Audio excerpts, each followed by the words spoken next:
सभी को मात्र नर्मदे हर। आज हम लोग बेसिक्स ऑफ मैथ्स पढ़ेंगे। देखिए, अगर आपको मैथ्स में चैंपियन बनना है ना, तो उसके लिए आपको मैथ्स का बेसिक्स बहुत अच्छे से बनना चाहिए।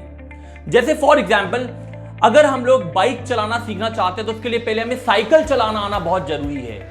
और जब हम साइकिल चलाते हैं तो हमें एक बार में साइकिल नहीं चला पाते। पहले हम लोग साइकिल जब चलाते हैं तो बहुत बार गिरते हैं, लेकिन जब हम बार बार गिरते हैं, बार बार साइकिल चलाते हैं, तो हम लोग परफेक्ट हो जाते हैं और फिर हमें साइकिल चलाना भी आती है। और जब हमें साइकिल चलाना आ जाता है तो उसके बाद हमारे अंदर कॉन्फिडेंस बढ़ता है, और उस कॉन्फिडेंस से हम लोग उसके बाद बाइक चलाते हैं, एक्टिवा चलाते हैं, कार चलाते हैं, और उसके बाद तो बच्चा अगर मेहनत करे तो एरोप्लेन भी चला लेता है। तो देखिए, आज हम पढ़ेंगे बेसिक्स ऑफ मैथ्स। आज आपको ऐसी चीज बताएंगे जो बहुत सीनियर स्टूडेंट जो हायर लेवल तक पहुंच जाते हैं उनको भी नहीं मालूम होता है। आज के हमारे बेसिक्स ऑफ मैथ्स का जो टॉपिक है वो ये है, perpendicular and base are not fixed.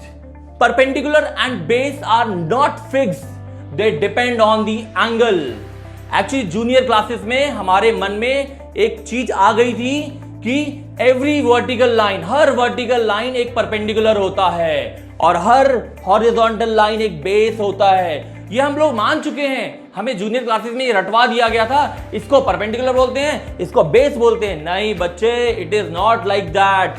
Don't think that every vertical line is a perpendicular and every horizontal line is a base. ऐसा नहीं होता है। आज मैं आपको परपेंडिकुलर, बेस और हाइपोटेन्यूज का टॉपिक बहुत अच्छे से क्लियर कर दूंगा। ये क्या होता है परपेंडिकुलर, क्या होता है बेस और क्या होता है हाइपोटेन्यूज, आइए समझते हैं। देखिए, जब हम एक राइट एंगल ट्राइंगल की बात करते हैं, देखो परपेंडिकुलर और बेस का लॉजिक राइट एंगल ट्राइंगल में ही आता है। जब हम एक राइट एंगल ट्राइंगल की बात करते हैं तो हमेशा याद रखना, ट्राइंगल में तीन साइड होती हैं। AB is the first side, BC is the second side, CA is the third side. आप ट्राइंगल में 90 डिग्री देखना कहां है, 90 डिग्री। जहां पे 90 डिग्री होता है उसके सामने वाली साइड हाइपोटेन्यूज होती है। 90 डिग्री के सामने वाली साइड हाइपोटेन्यूज होती है। आप हमेशा मन में बिठा लो, जहां भी 90 डिग्री होगा, 90 डिग्री के सामने वाली साइड, 90 डिग्री के सामने वाली साइड हाइपोटेन्यूज होगी। तो देखिए, ये रहा 90 डिग्री, इसलिए ये रहा हाइपोटेन्यूज। देखिए, ये रहा 90 डिग्री, इसलिए ये रहा hypotenuse. Remember that the side opposite to 90 degree is known as hypotenuse. The side opposite to 90 degree is known as hypotenuse. So 90 degree के सामने वाली साइड हाइपोटेन्यूज, 90 डिग्री के सामने वाली साइड हाइपोटेन्यूज। Got it? तो आज सारे बच्चों को समझ में आ गया हाइपोटेन्यूज क्या होता है। हाइपोटेन्यूज एक ऐसी साइड होती है जो 90 डिग्री के सामने होती है। Got it? अब बात करते हैं परपेंडिकुलर और बेस की। Perpendicular and base are not fixed, they depend on the angle. Trigonometry में तीन एंगल होते हैं, ट्राइंगल में तीन एंगल होते हैं, angle A, angle B, angle C. Angle B तो 90 डिग्री है, इसलिए एंगल बी के लिए कोई भी चीज कभी नहीं पूछी जाएगी। अब पूछी जाएगी या तो एंगल ए के लिए या एंगल सी के लिए, या तो एंगल ए के लिए या तो एंगल सी के लिए।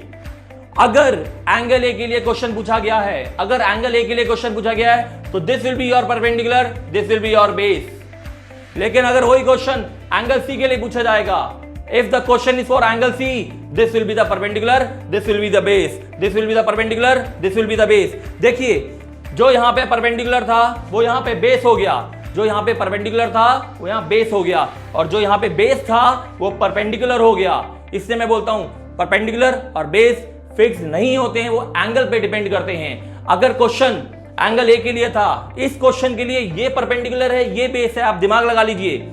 जिस एंगल के लिए क्वेश्चन पूछा जाता है उसके सामने वाला परपेंडिकुलर होता है। इस एंगल के लिए क्वेश्चन पूछा था, this will be the perpendicular, ये हाइपोटेन्यूज, ये परपेंडिकुलर, तो जो बच गया वो बेस।